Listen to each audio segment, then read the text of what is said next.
Boswa Peduli kembali menggelar vaksinasi massal gratis dengan menyasar masyarakat pinggiran Kota Makassar di Kecamatan Birikanaya. Guna memudahkan warga untuk mengakses lokasi vaksinasi, 4 bus pengantaran gratis disiapkan khusus bagi peserta vaksin.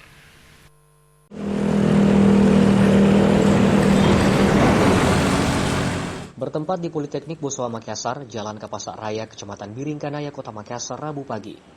Berlangsung vaksinasi massal gratis yang digelar Boswa Peduli bersama Kodam 14 Hasanuddin, yang diperuntukkan bagi masyarakat pinggiran Kota Makassar usia di atas 12 tahun.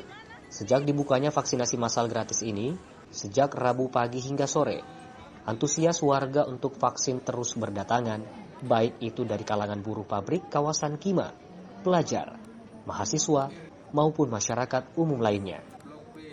Di mana dalam vaksinasi ini akan berlangsung 3 hari, dari Rabu tanggal 8 September hingga Jumat 10 September 2021. Direktur Boswa Peduli, Marini Malageni mengatakan, sengaja pihaknya melakukan vaksinasi di daerah pinggiran kota, di Kecamatan Birikanaya, lantaran untuk mengcover masyarakat sekitar, di mana guna memudahkan warga untuk mengakses lokasi vaksinasi.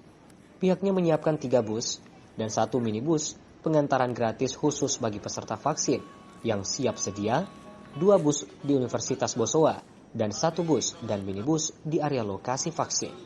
Titik penjemputan pertama, yakni di Universitas Boswa, waktu keberangkatan pukul 7 pagi.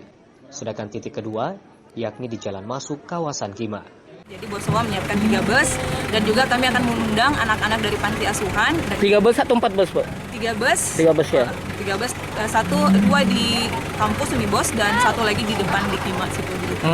Mau sengaja ya lokasinya di Birikanaya karena kita mau menyasar daerah-daerah yang padat. Jadi kita berharap, kalau selama ini kan di tengah kota diadakan di daerah-daerah pusat bisnis dan segala macam, tapi hari ini kita sengaja masyarakat di daerah-daerah yang di pinggiran itu juga bisa ikut vaksin seperti itu. Dan memang target kita seperti itu. Ya termasuk buruh pabrik kami datangi satu-satu, kita suratin, kita minta, dan kemudian kerjasama dengan masjid untuk mensosialisasikan agar masyarakat datang. Kegiatan vaksinasi akan terus dilanjutkan. Rencananya vaksinasi akan dilakukan Boswa Peduli pekan depan di Kecamatan Tamalate dengan menyasar masyarakat pesisir Kota Makassar. Selain itu, tingginya animo masyarakat untuk vaksin, Boswa Peduli selalu siap memfasilitasi pemerintah sepanjang ketersediaan vaksin terpenuhi. Tim Liputan, Selebes TV.